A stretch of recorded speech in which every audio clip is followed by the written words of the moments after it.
Hi everybody, Nancy, can you see me now?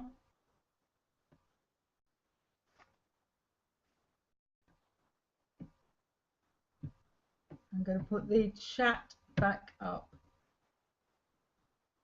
Well, we're live as far as I can see. As far as I can see, we're live. If someone could just write in to say that they can both see and hear me in the chat box, that would be fantastic. As far as I know, we're live and recording. Okay, well, I'm going to start because it looks like things are all go this end. As you can see, I'm something of a Google Hangout newbie. Take my glasses off so I can see properly. But I just think this is fantastic. But bear with me, those of you who know Google Hangout much better than I do. And I'm sure that if you've got ideas to make this a better experience, then write them in the chat, please. It's a group chat, so I think it's open, available to everybody. Everyone will see what you've written. So I'm sure that there's nothing to hide, but just to remind you of that. I just wanted to share what I know, some of what I know about product creation, because I'm just finding the JVIC group is just so wonderful that it's just nice to be able to share some of the things that I know as people are sharing with me, some of the things that they know. And as far as I say, as far as I'm concerned, it's just fantastic that we can share things. And I'm looking forward to knowing some of you better and hoping to work with some of you. And I'm sure as we go along this journey together, there'll be lots of opportunities for that. So what I wanted to do today, as I said, is talk about product creation. And I thought I'd start by sharing some key things that I think are important, which hopefully will help you.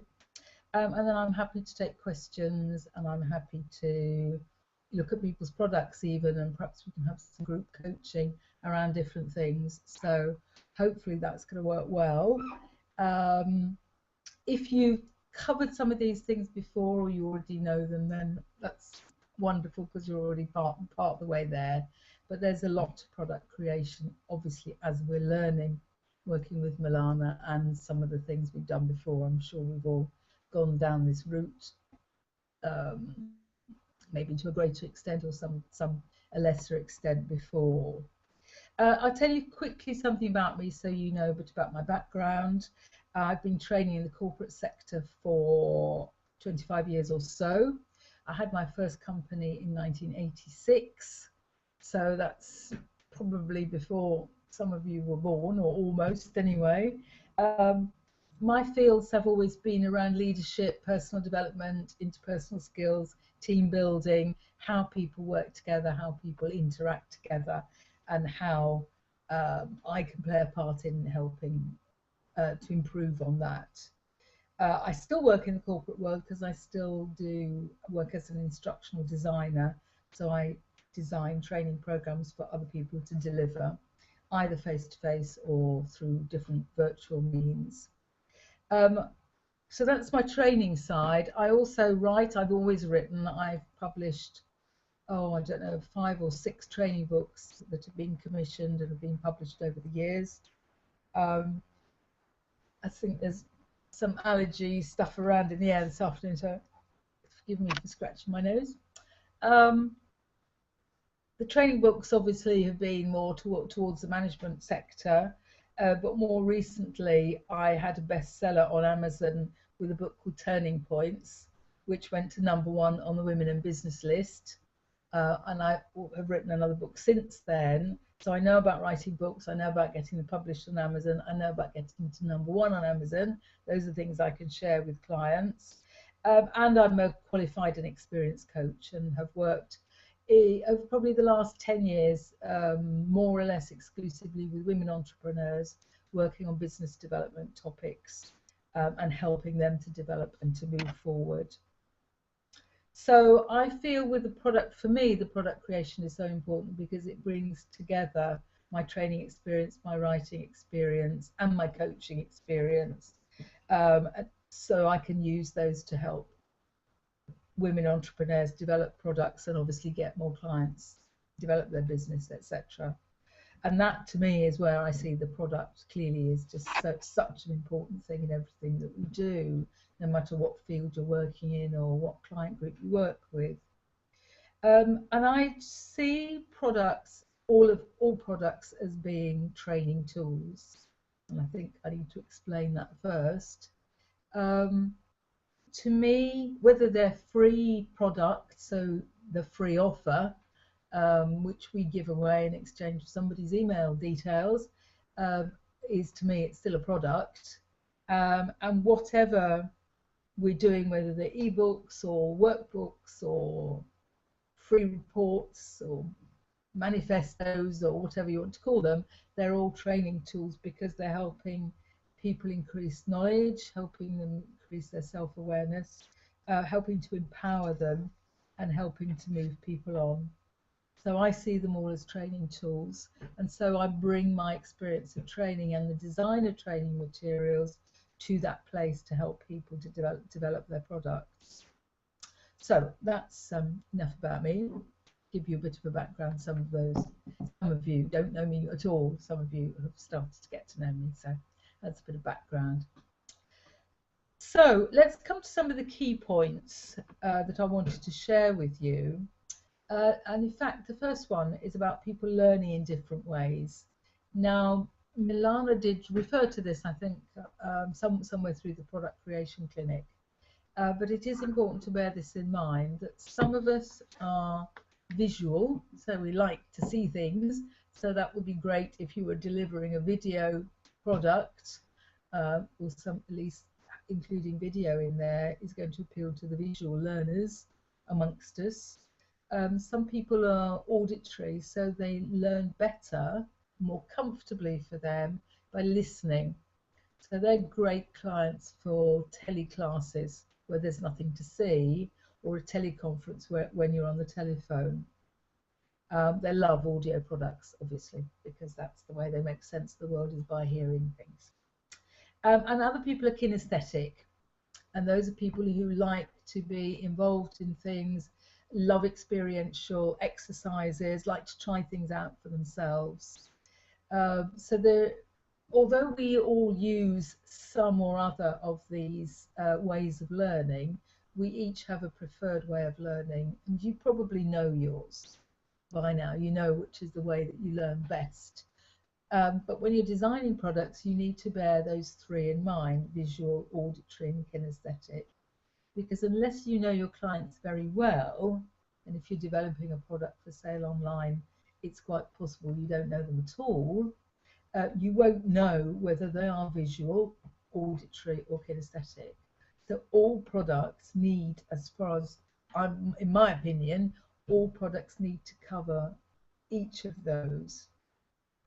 So that means if you want to get someone's total engagement, you want their commitment, you want to create a good relationship with them as well, because maybe you're going to move on and do some one-to-one work at a later stage, who knows, then you want to be able to appeal to their preferred learning style. So that would mean, for example, if you were to write an ebook, okay, that's going to appeal really well to visual people because they've got the text in front of them. If you add photos, you make it look visually appealing, that's going to be great for the visual people, but it's not going to do a lot for the auditory people.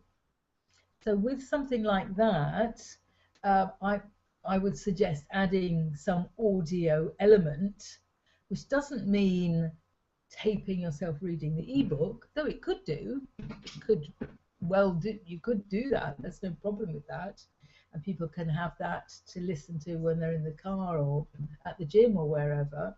But what you could do to add to it and to add to the content would be to create, I don't know, 10-15-minute audio telling the person something about yourself, so it creates automatically some sort of link with a potential client.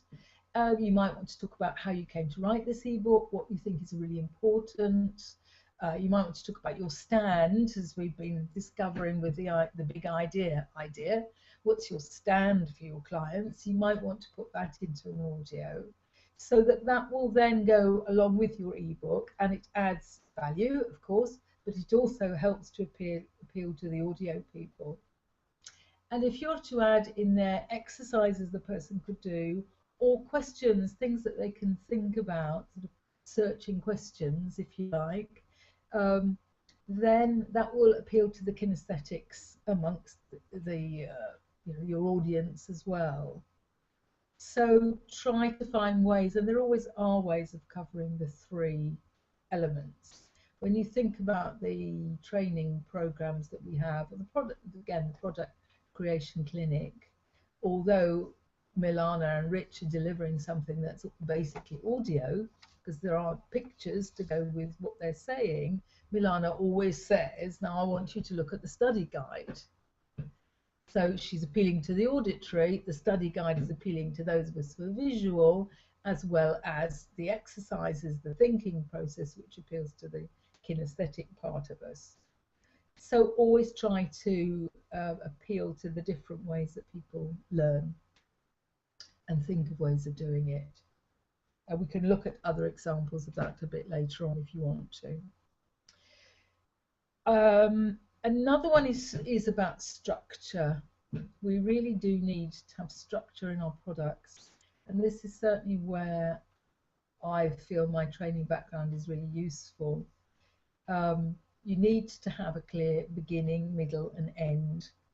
Not only does this help you, but it helps your clients too, and I'll explain in a second a little bit more about that.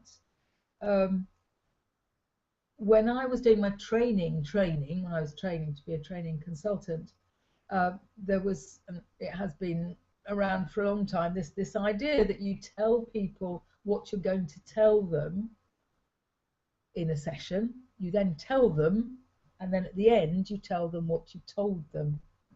So you prepare them for what's to come, you deliver your content, and then you summarize, or you have some sort of conclusion at the end.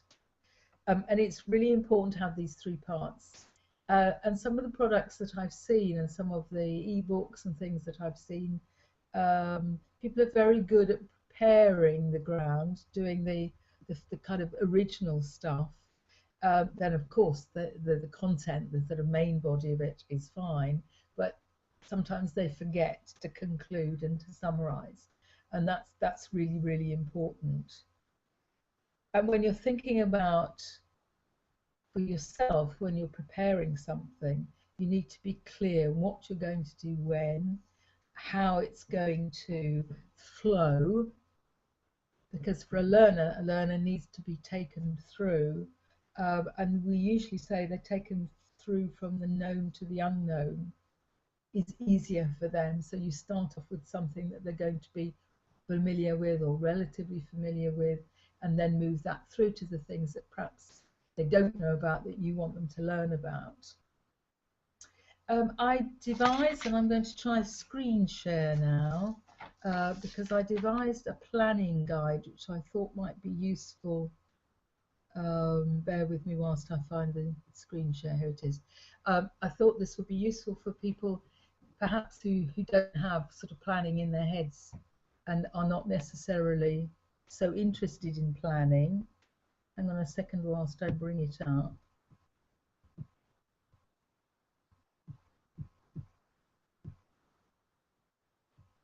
This is a planning guide, and which I hope you can see.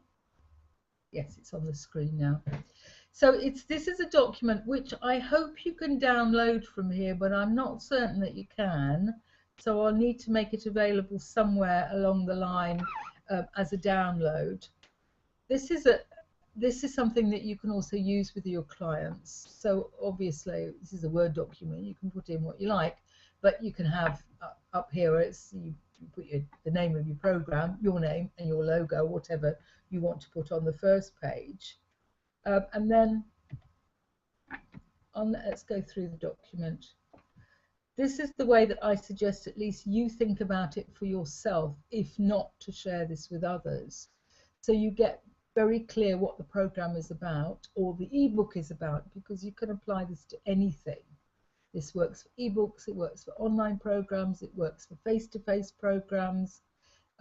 it's a structure that helps you to think through.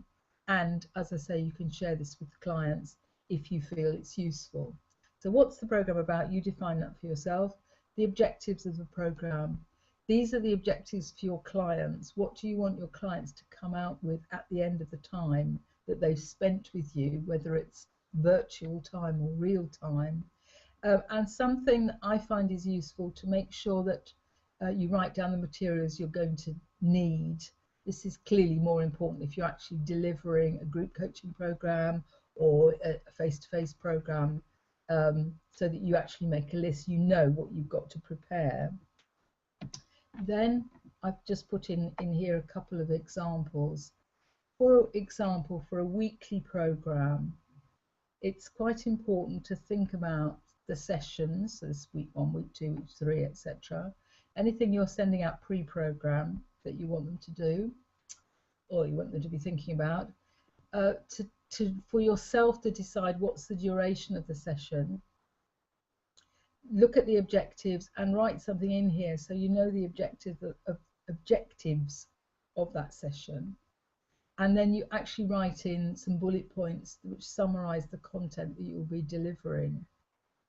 And then think about delivery methods. Is it going to be, is this text? Is it video? Have you got to find photos to put in? Is it going to be audio? You know, what method do you think is best to help you deliver this material to your clients? Remembering again that people learn in different ways. And then a checkbox at the end, so that once you've prepared everything, you can just tick off when it's done. That helps me anyway to motivate myself when I'm going through planning.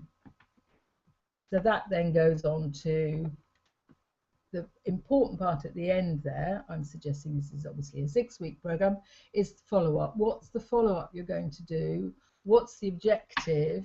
I mean, this will often be a call where you upsell something, or some group activity where you upsell something. So the follow-up is really important for us, for our sales process, as well, of course, for the client to take them on to what they can do next with you.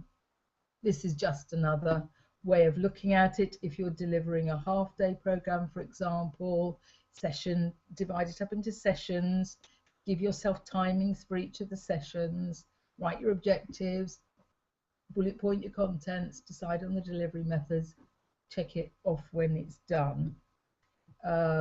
With a live session, and this doesn't need to be sort of live face-to-face, it might be live on the telephone. Sometimes there are breaks, so it's important to think about where the breaks are going to go as well, not just for you but for your clients. So that's the sort of tool that I use when I'm planning. It may be useful to you to give you structure. I hope so. As I say, I'll find a way to have it downloadable so that you can use that. I'm going to now try to take off the, oh, there, I've done it, well done. Taking off the screen share, that's great.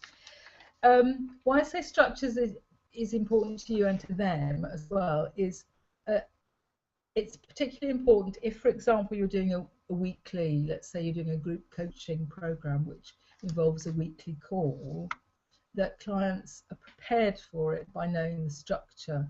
So you've decided the structure in advance. So you might spend the first 10 minutes introducing the topic and getting other people to introduce themselves or to say who's there or what they've done since last time. Then there'll be another section maybe where you have 30 minutes delivering content, and then there might be 20 minutes where you do some group coaching, some coaching with someone, 10 minutes at the end for Q&A. You know, however you divide it up, if you have a structure and you have the same structure each week, then it really helps the people, the delegates, the participants to know where they're at within that structure, and it helps people to be more motivated because they feel more comfortable and they know what to expect. So the structure is just as important for them as it is for us, but clearly when planning and when developing the product, then we really do need the structure, because we need to know we're moving them from a point where they are now to the point where you want them to be when you've finished your program. A couple more points I just wanted to mention, and then please ask questions. Type in questions if things occur to you as we're going through. Please feel free to. The marketing side, I mean, is clearly I'm not a marketing expert, so I'm not going to want to go too far down that road, and we're learning so much anyway, and things you've probably done other training on marketing as well. So I'm not going to go too much into detail about that, but I would say that when I'm developing a product, I do keep in mind three major marketing issues. The first one being about social proof. So it's where you talk to people about who you are, what your expertise is, things you've done before, whatever you need them to know about you, so they accept that you are the expert in this field and you're going to be able to help them. And that needs to go in somewhere. Generally, when people write ebooks, I've seen it, they put it at the end. I would probably put it right at the beginning. You've got a title page, and then the next page is about you. So you are selling yourself and your expertise, not because you want to be completely over the top about yourself, but it's clearly about making them feel comfortable and safe in your hands. So social proof is really important. Seeding, so that throughout the ebook or the course or the whatever you're doing, you're actually putting in little seeds, planting little seeds about what's coming next, or sometimes this happens, I'm thinking about people when they're speaking particularly, but you can certainly do it in written material, talking about, that reminds me of a client I had the other day, we worked on this, or when I run my VIP day, these are the things that we cover. So you're always putting in mind that the fact that there is something more to working with you other than what they've got in their hands or in front of their faces at that particular time. So you're leading people through, obviously, to other opportunities to work with you in different ways and in more depth, probably. So that's seeding. And the other thing, of course, is the call to action. That there needs to be a really clear call to action at the end of, sorry, definitely allergy, night here in France, of course. The call to action, it needs to be something really clear at the end of the program. Where do you want them to go with you from this point? What's the next thing that they can carry on working on with you? What are you going to suggest to them that they move on to with you?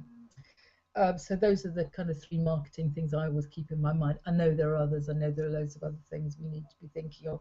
But if those three things are in there, then that really helps people to move on with you, and it helps build your relationship with them. Just something else, quickly, and then we'll have some time for talking, questions. Repurposing. You know, this thing, I don't think people talk about repurposing enough, that the ebook that you write today can be, your next product can be a workbook based on that ebook if you add some searching questions, some exercises that people can do based on the content. That can easily turn into a workbook, and that workbook will be the basis of a group coaching call, for example.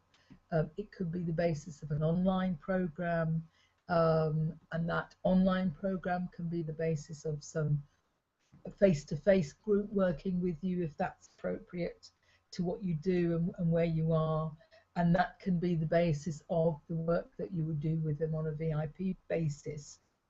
So we can start, and I think it has been said, but again, this is something I try when I work with clients, really work on this idea, is you can start with one thing, but that one thing can be the whole follow-up work that can keep you working on that topic for quite some time to come in different formats, and those different formats are not going to suit everyone, but they will help to then work through perhaps in better and more appropriate ways for some clients.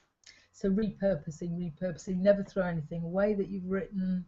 I've still got stuff on my computer that I wrote I don't know, 20 years ago probably, and I will go to that and I will look for it when I'm looking for content and think, oh yes, that's quite interesting, I need to update that, or no, that's fine as it stands, I can use that material now again with other people or for the first time. So really keep thinking about how you don't have to reinvent the wheel, that you can carry on developing work from one particular kernel of a product. Okay, I think that's enough of me, and I've got a couple of other things I can talk about, but are there questions?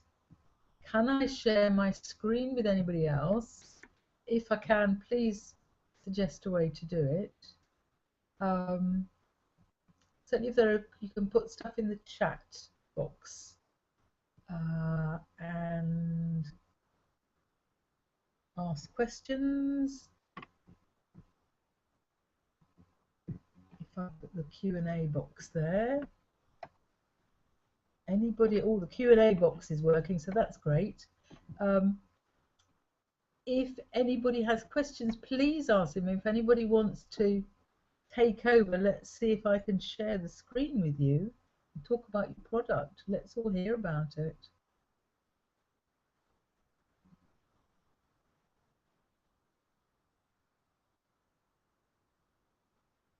I can't see any questions.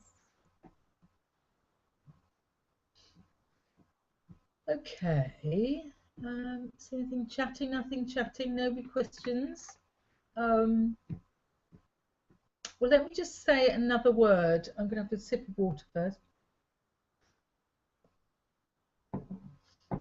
Another word about repurposing, because it is something that occurred to me recently with a client.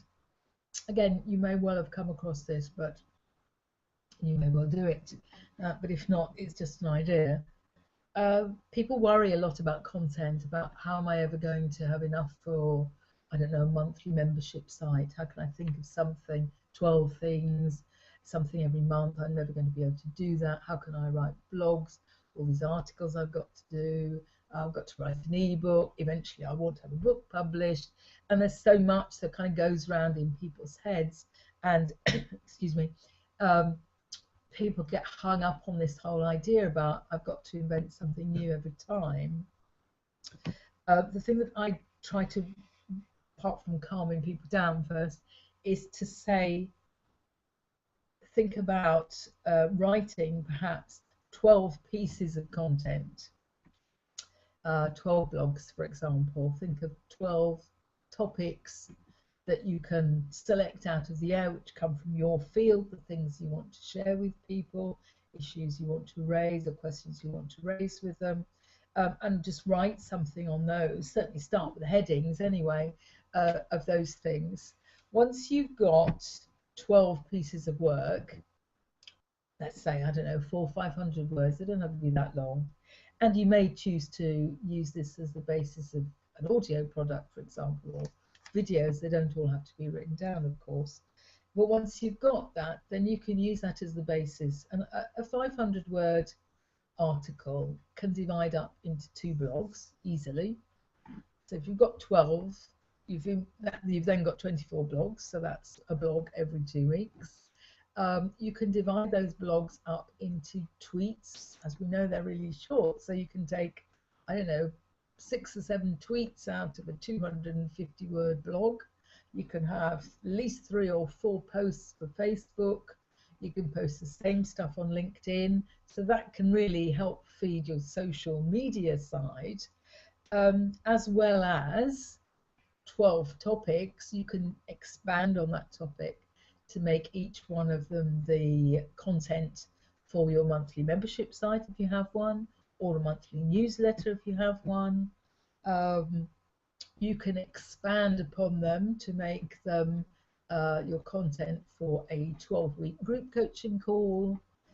You get the idea. You can just build on things. Again, it's about starting small. You don't have to have a million different things to write about, or to blog about, or to video about. You can start with a small group and then develop that into a whole range of other things. So it's really, I would say it's easy. it's certainly relatively easy to come up with enough content for a whole year by starting in that way. Make a list of the 12 most important things you want to share with your clients, and then build on each of those so that you can then build the content and allow it to spill over into other products as well. Okay, I think that's absolutely enough from me. If there are questions, as I say, I'm very happy to take them. Hey, Nancy.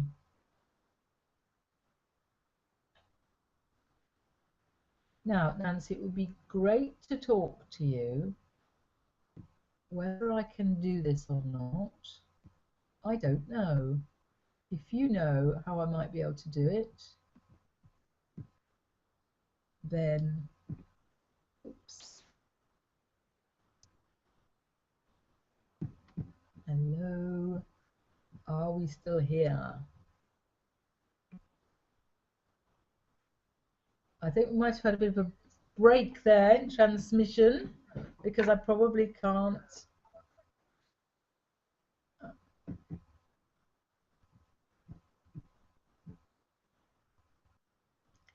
think I might have cut myself off there.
I think we had a large gap there, probably because I pressed the wrong button.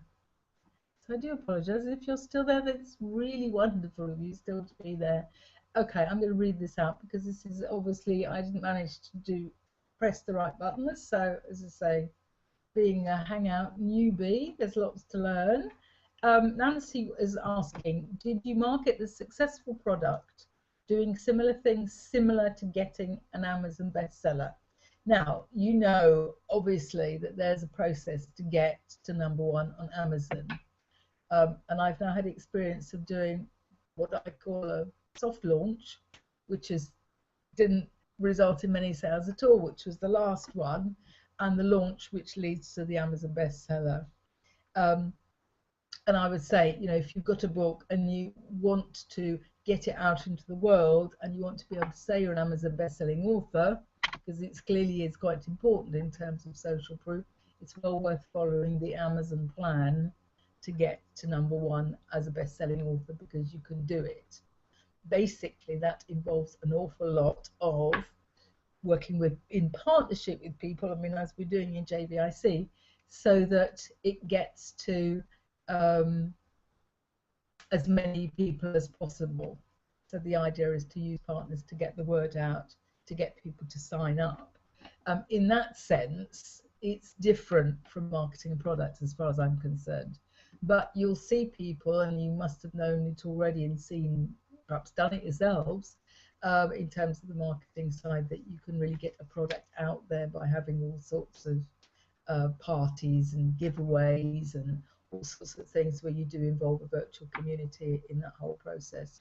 I think it's different. You don't go so far generally with product launch. Obviously, we've been, you know, we're seeing that with JVIC. and sometimes the reason for a product launch is a bit different, I think, because it's about building our list and getting people to know us as well. Whereas a book that's out there that anyone can buy is a slightly different animal as far as I'm concerned. But certainly, as we know, there's a whole load of marketing stuff and things out there that ways to do it that you probably know more about than I do. Some of you, I mean, some of us have been doing this for quite some time, and some of us are quite new. I've been working particularly on this aspect of my business, probably in terms of the coaching side, for about 8 or 9 years now. But looking at the product creation is something I'm developing as a new focus really on my business. So in terms of what have been successful products for me, um, Nancy's asked as well, is I think one of the things that I found as I've worked a lot with women entrepreneurs, one of the issues is a lack of confidence, which a lot of us have. And I've worked with women at all sorts of levels of organisations, and at all different ages and stages in their careers, and there still seems to be a basic issue of lack of confidence, which I know we work on. I'm sure men have it too, but it sort of comes across in different ways. So I developed a program around confidence building because it felt really important for me to do that. And I led up to it with a series of webinars, but the product itself is 35 exercises, practical exercises that people can do to increase their confidence. So it's basically it's a written document. Has loads of good stuff in there. It was really interesting to bring together all sorts of exercises I've used with clients over the years. But what I decided to do was, as I mentioned earlier, I recorded, I think it's something like 20-25 minutes of audio to go with it, which was a sort of precursor to the program. So almost like an explanation of this is the way to use this program if you want to get the best out of it, or these are different ways of using it.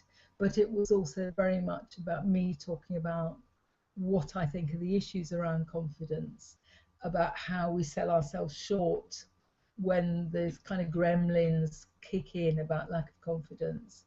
It gave me the opportunity to hopefully to come across as a real person, knowing what I'm talking about, not just in terms of the product, but from my own experience and working with others. And of course, to make it more lively, to make it more motivating, to make it more real, because they had my voice, I used video for the sales page for that. I didn't use video as part of the actual product. But that was my way of trying to cover again all the bases in terms of the learning styles. So I would, as I said, always go along with what's going on there for your clients as well as for yourself. And if you don't know your own learning style, think about programs you've been through in the past and which ones have been the most successful for you, and you'll soon work it out. You'll soon know which is your preferred learning style. But I guess most people who've been working on themselves and their businesses for some time already know that. Okay, any other questions? Can't see anything at the moment. I mean, you can always obviously get in touch with me through the Facebook, through our wonderful group page, if you want to. It would be great to hear from others who are dealing with women entrepreneurs. I'm very, very happy to support people as much as I possibly can, and obviously enter into JV partnerships as we go along, if that's going to work. I'm planning my first launch in July, and that will be helping women develop their first product. That's the free offer, because we can't sort of get beyond that sign-up box until we've got something that's really meaningful, and that people are really going to find irresistible, so that they sign up for it. So that's going to be my kind of entry-level product for women entrepreneurs. So if anyone's interested, let me know. If anyone's got any ideas and think that they can offer things to the people I work with as well, I'd be really, really happy to hear about that. So I think that we'll finish there then. I'm hoping that this has been recorded. When I tested it out, it worked perfectly, but you know what happens sometimes. Thank you very much for joining me this morning, this afternoon, this evening, wherever you are, and hope to get to know you better as time goes on. And let's get all these wonderful products created and get them clients and get our businesses moving on. So thanks ever so much. I will be on the next call and probably in the background somewhere in France, but hope to be in touch with you pretty soon. Thanks a lot. Bye for now.